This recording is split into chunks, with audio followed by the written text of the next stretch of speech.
Assalamualaikum warahmatullahi wabarakatuh. Bagaimana kabarnya anak-anak? Semoga selalu sehat ya. Harus tetap semangat dan jaga kesehatan.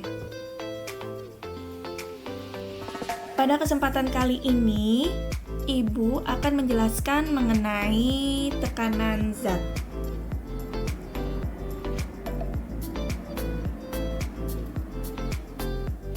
Di mana kompetensi dasar dari materi kita kali ini, yang pertama itu adalah memahami tekanan pada zat cair dan penerapannya dalam kehidupan sehari-hari untuk menjelaskan tekanan darah, difusi pada peristiwa respirasi, dan tekanan osmosis.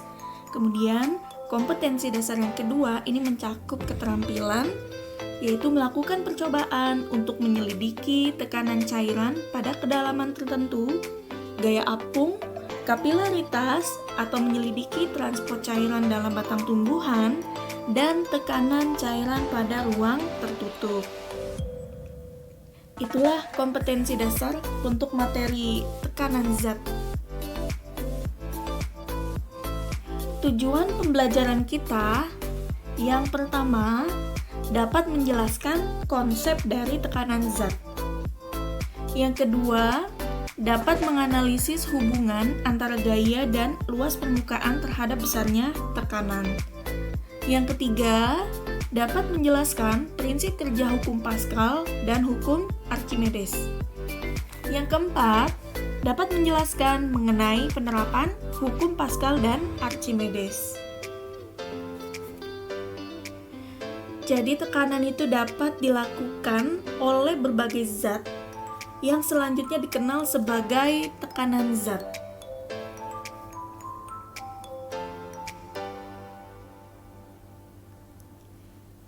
Nah, tekanan zat ini mencakup zat padat, zat cair, dan gas, di mana masing-masing memiliki tekanan. Kita akan bahas satu persatu. Yang pertama akan kita bahas itu mengenai tekanan zat padat.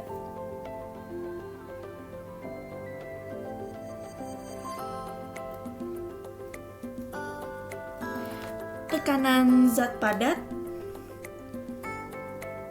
Tekanan ini dihasilkan oleh zat padat. Contohnya ya, besar tekanan hak sepatu itu dipengaruhi oleh permukaan bidang tekan. Semakin kecil permukaan bidang tekan, tekanan yang dihasilkan semakin besar. Tekanan yang besar mengakibatkan hak sepatu terbenam ke dalam tanah. Sebaliknya, bila bidang tekan yang lebar mengakibatkan tekanan kecil, sehingga sepatu tanpa hak tidak terbenam terlalu dalam ke tanah. Itu adalah salah satu contoh mengenai tekanan zat padat dalam kehidupan kita sehari-hari ya. Nah, kita akan bahas lebih lanjut di mana terdapat penyebaran gaya. Tekanannya ini menyebabkan penyebaran gaya. Ada beberapa gaya di suatu daerah menghasilkan gaya per satuan luas. Rumus tekanannya di mana tekanan gaya per satuan luas.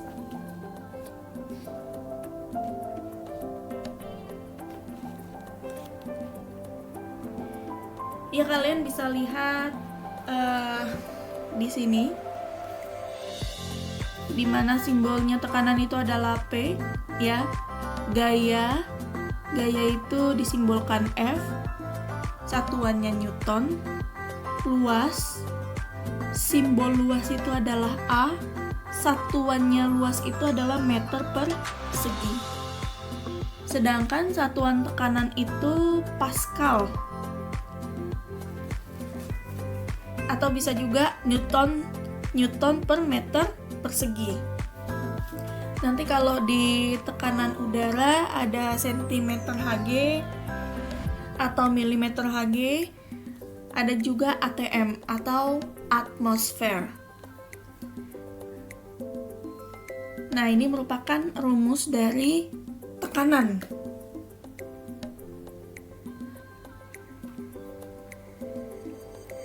Oke, kita lanjutkan ya.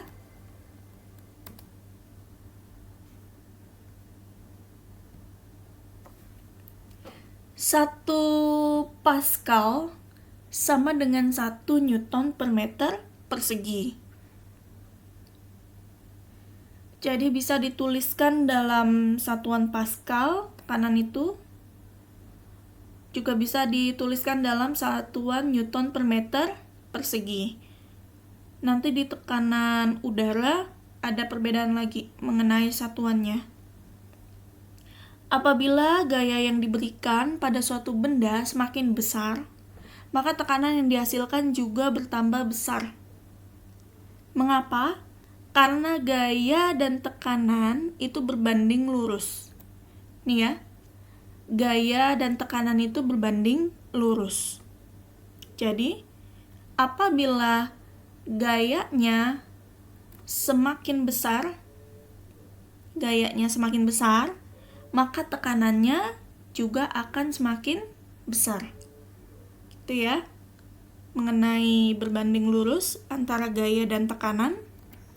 Kemudian sebaliknya, semakin luas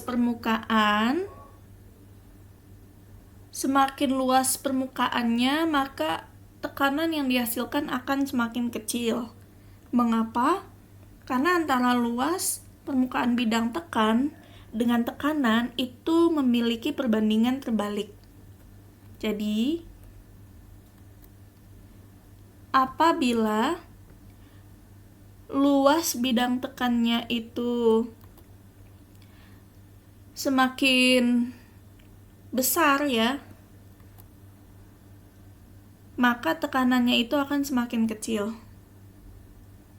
Nah, itu merupakan berbanding terbalik antara luas dengan tekanan. Kita ke contoh soal ya. Soal yang pertama. Ada gambar 1, 2, 3, 4 di sini.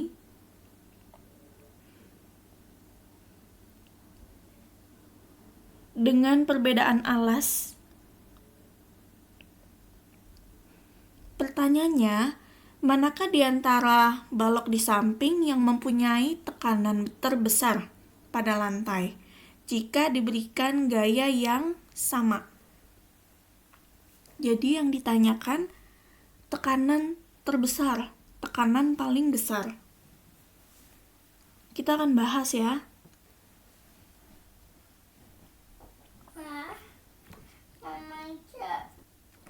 Ya, kita akan bahas. Ini erat kaitannya dengan konsep tekanan tadi ya.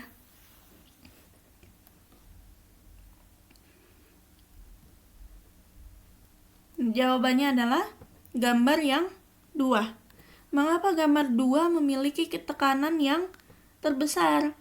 Karena ini tadi, semakin luas bidang tekan dari suatu benda, maka tekanannya akan semakin kecil. Sebaliknya ya, jika luas bidang tekannya kecil, maka menghasilkan tekanan yang besar. Dari gambar ini, alasnya yang paling kecil yang mana? Ya tentu saja yang paling runcing ya, yang 2. Karena luas alasnya ini kecil, memiliki tekanan yang besar.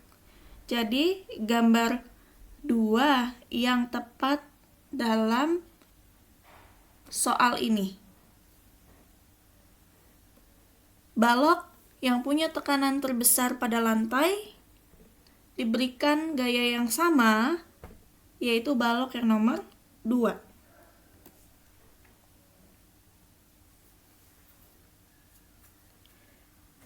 Ya, gambar 2 ya. Karena tekanannya berbanding terbalik dengan luas penampang atau permukaan sehingga menghasilkan tekanan terbesar. Maka luas permukaan benda dicari yang terkecil atau yang paling runcing. Sekarang kita lanjut lagi ke soal kedua. Sebuah balok bermasa 450 kg dengan ukuran panjang 1,5 meter. lebarnya 1 meter, tingginya 0,5 meter. Tentukan tekanan pada dasar balok jika balok diletakkan di atas meja. Kita bahas ya. Diketahui di soal nomor 2 ya, masanya itu 450 kg. Dengan panjangnya 1,5 meter, lebarnya 1 meter, dan tingginya 0,5 meter. Yang ditanyakan adalah tekanan pada dasar balok jika balok diletakkan di atas meja. Soal ini dapat kita jawab langsung dengan menggunakan rumus tekanan tadi, ya. Nah, seperti ini. Masanya 450 kg. Kita perlu mencari berapa berat dari balok tersebut, ya. Caranya bagaimana? Seperti ini. F sama dengan W sama dengan M dikalikan G. M-nya itu massa, G-nya adalah percepatan gravitasi yang nilainya itu adalah 10 meter per sekon kuadrat. Jadi tinggal dimasukkan masanya 450 dikalikan dengan 10. 10 ini adalah percepatan gravitasi. 10 meter per sekon kuadrat ya. Menghasilkan 4.500 Newton. 4.500 Newton sudah diketahui ya gayanya. Kemudian kita mencari luas bidang tekan dari balok tersebut, di mana balok ini ya memiliki luas alas berbentuk persegi panjang ya, karena dilihat dari perbandingan panjang, lebar, dan tingginya, di mana panjangnya 1,5, lebarnya 1, dan tingginya 0,5 meter. Nah, ini baloknya, alasnya itu memiliki bentuk persegi panjang, sehingga kita perlu mencari luasnya, luas dari alas balok ini yang berbentuk persegi panjang itu. Caranya dengan mencarinya panjang dikalikan dengan lebar alasnya, karena dia bentuknya persegi panjang, berarti panjangnya tadi 1,5, lebarnya itu 1, dikalikan menghasilkan 1,5 meter per segi. Satuannya sudah meter ya. Oke. Gaya beratnya tadi sudah ada 4.500 Newton, kemudian luas permukaan bidang tekannya tadi sudah ketemu ya, 1,5 meter persegi. Kemudian kita langsung masukkan ke dalam rumus tekanan. Rumusnya P sama dengan F dibagi A. Ini langsung masukin aja angka-angkanya ke sini, di mana F-nya tadi udah ketemu kan ya, 4.500 dibagi A-nya 1,5, lalu didapatkan 3.000 Pascal. Itu adalah jawaban untuk soal nomor 2. Kemudian soal nomor 3, kita lihat dulu soalnya. Sebuah kubus besi yang diletakkan di atas meja memiliki berat 60 Newton. Tekanan yang dihasilkan kubus sebesar 6.000 Newton per meter persegi. Tentukan panjang sisi kubus, ya. Oke, diketahui W-nya sama dengan F ya, itu 60 Newton. Kemudian tekanannya diketahui 6.000 Newton per meter persegi. Selain Pascal, satuan tekanan itu juga Newton per meter Newton per meter persegi.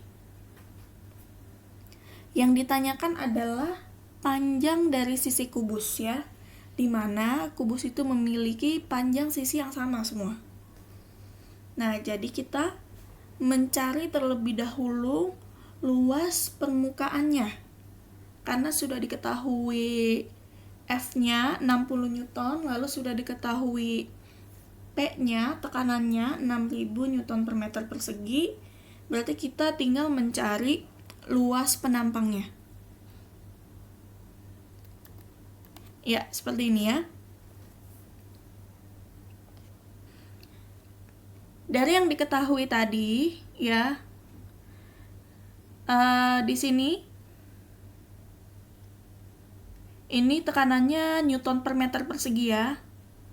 Ada ralat di sini, bukan Newton saja, tapi Newton per meter persegi.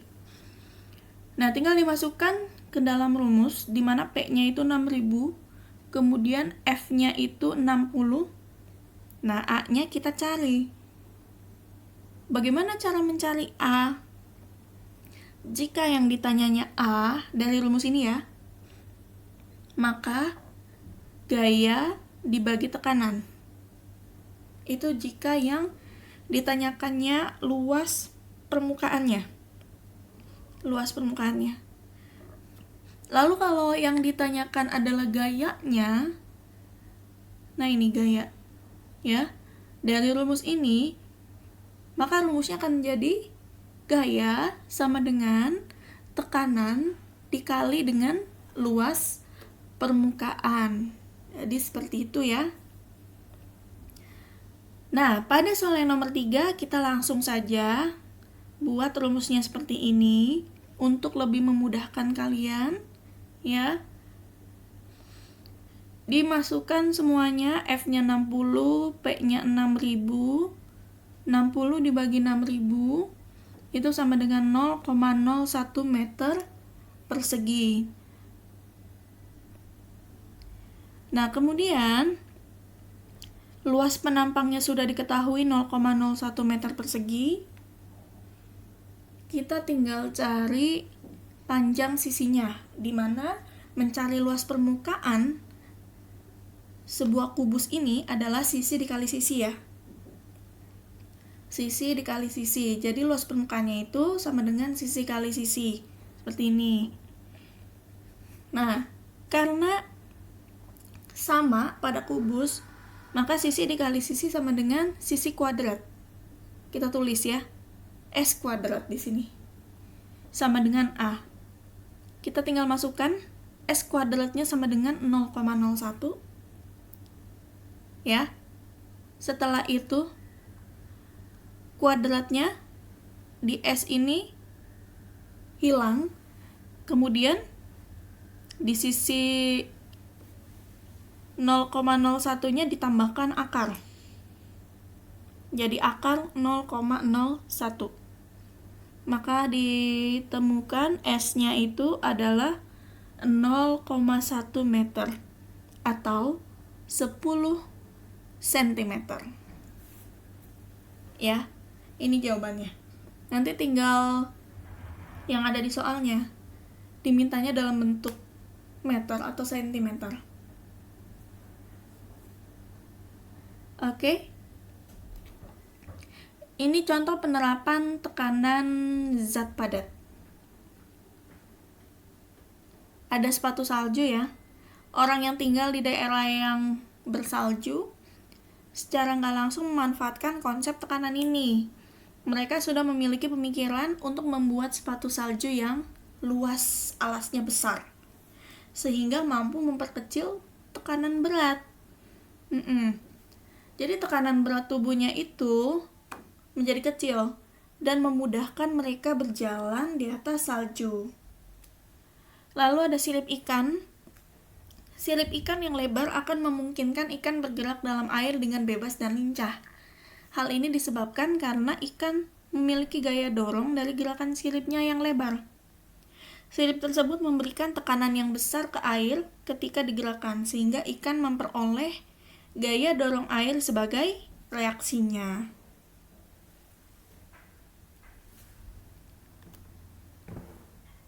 Ini adalah contoh dari sepatu salju ya.